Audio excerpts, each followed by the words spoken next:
This is something that needs to be discussed because this is an unprecedented occurrence in the history of Pokemon games. Game footage not final. I'm honestly not joking, although there are plenty of clowns out there who think we're clowns for not heeding that small set of subtitles in the first trailer. But how did I go from thinking the absolute lowest of the low with Pokemon BDSP upon that first trailer to actually becoming immensely excited for their release in November? Well, first, in order to understand that, we have to look at game footage not final in the context of past Pokemon games. More relevantly, the Pokemon titles on Nintendo Switch. Now, Pokemon has never looked different from their reveal trailers to their final releases, but never has it been more of an issue than with the Nintendo Switch. If we look at the first trailer of Pokemon Let's Go PV, which was shown off on May 29th, 2018, we'll notice it says game footage not final. But that seems a bit off when we look at the game upon its release in November 16th, 2018. Game footage not final, huh? Then explain to me, why does this look exactly the same? Beyond that, let's look at the reveal trailer for Pokemon Sword and Shield. Once again, game footage not final. Yet, the only difference we see is the addition of overworld NPCs and Pokemon in the release day of the game. To make matters worse, we already know just how primitively NPCs and Pokemon were implemented in Sword and Shield. NPCs and Pokemon freeze when the player climbs ladders, sit on benches, or shake trees. Pokemon were dropped in random spots of the wild area, and none of them had turning animations, or any animations really, to make themselves feel like a part of the world. They would keep walking even when they stopped moving forward. They didn't have any impact on the water when they were swimming in it, and they spun around like helicopters. That's really not a rare glitch, I see this all the time. Needless to say, game footage not final didn't mean much here either.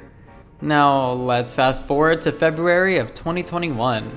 We're all upset by the rushed releases of the last two Pokemon Switch titles, and we've about had enough. Then we get a trailer for the fated Gen 4 remakes, and wow, this looked ugly. And I'm not talking about the chibi art style. I actually would have enjoyed it if it hadn't felt so disconnected here. The chibi models had freakishly large hands. Lighting effects were nowhere to be seen. The colors of the game and its environments were bleak and dreary, which did not play nice with the chibi art style at all. Character models were textureless and awkward, and the same Pokemon models are being used with no new animations in sight, which is something everyone has been complaining about the most over the years. To top it all off, not only was the release date not too far off from the initial reveal, just like Let's Go and Sword and Shield, but this was being marketed as a faithful remake, which meant not only were we not getting a visually pleasing game, but a cash grab of a remaster at that. To put it lightly, I was livid. If it wasn't for Pokemon Legends Arceus being revealed right after, I was really about to hang my medal for good as a Pokemon fan. I was done. After the reveal, I researched this Ilka Inc. company. Surely, the Pokemon company wouldn't put a mainline title in the hands of the developer only credited for creating the ransomware Pokemon Home, right? Right? Sure enough, Ilka Inc. had never made a video game before now. They've done UI work on a few notable titles, one of which being my favorite game of all time, Nier Automata. This was my one and only sign that Ilka had more to offer than the first reveal of Pokemon BDSP. Nier Automata's UI was the best UI I had ever played through with a game. It was so creative how it was so seamlessly integrated with the gameplay itself, fuzzing up or changing completely when you're taking damage, low on health, or even being corrupted by a virus. Playing tricks on you by hiding your sight or sound through the menus depending on what your Android player was going through at the time, and so much more. If Ilka had worked on that, surely they have quality in mind. I should have known. At the time, I just clinged to hope for Pokemon Legends and viewed Pokemon BDSP as nothing more than a cash grab. But I was wrong. A few months later, the Nintendo Switch OLED model trailer was revealed, and with that is still today my most successful video. I made a detailed analysis showcasing how much improvement was seen in just this short 10-second clip of a Pokemon battle starting up in BDSP. This was a sign of good things to come, but it still wasn't enough for me. Okay, sure, they fixed and added a lot of minor things to the presentation that did make a difference, but the game was still believed to lack the features anyone cared for to repurchase this 15-year-old title. Fast forwarding one more time though to August 18th, 2021. We finally have a new Pokemon Presents on BDSP and Legends. I was only excited for Legends, of course, but a small part of me truly wanted to see how BDSP was shaping up. Just a small part of me. Then it happened. Nearly every complaint I and most of the fanbase had was addressed. The hands and feet of the chibi models were shrunk down to match them. The color palette had been changed entirely to a more inviting and vibrant aesthetic that played perfectly with the chibi aesthetic. Lighting and bloom effects were added to give everything a flavor-filled pop, and depth of field was added to the environments as well to solidify that.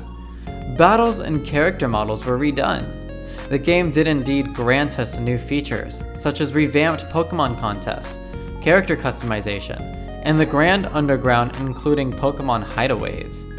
One of the biggest fan-requested additions that really should be a staple by now, Follow Pokemon, were finally returning in a polished way, and fan-favorite features from Diamond and Pearl, such as Pokeball stickers, are making their way back as well. This was a far cry from the initial footage we saw of Pokemon BDSP, and this was in a shorter time frame than Game Freak ever had to make improvements from their reveal trailers for their games up to their release dates. While Game Freak seems to be learning their lesson and rectifying their past mistakes by developing Pokemon Legends Arceus, it's important that we celebrate Ilka Inc. for all they've done with Pokemon BDSP. And with this being their first ever game they've developed, I really hope they do stick around and do more for Pokemon in the future.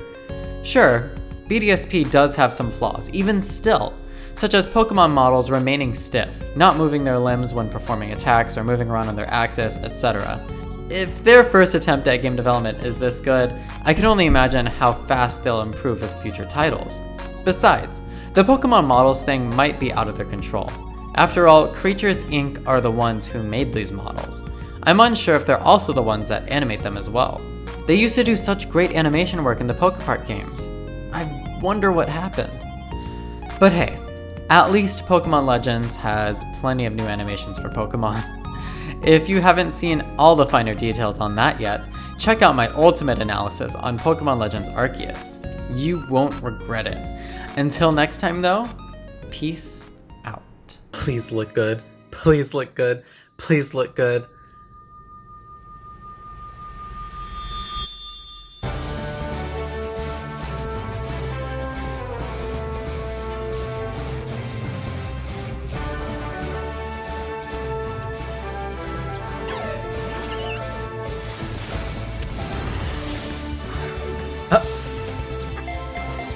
This is not what we meant when we said new graphics and animations. Game Freak. What the fuck is this?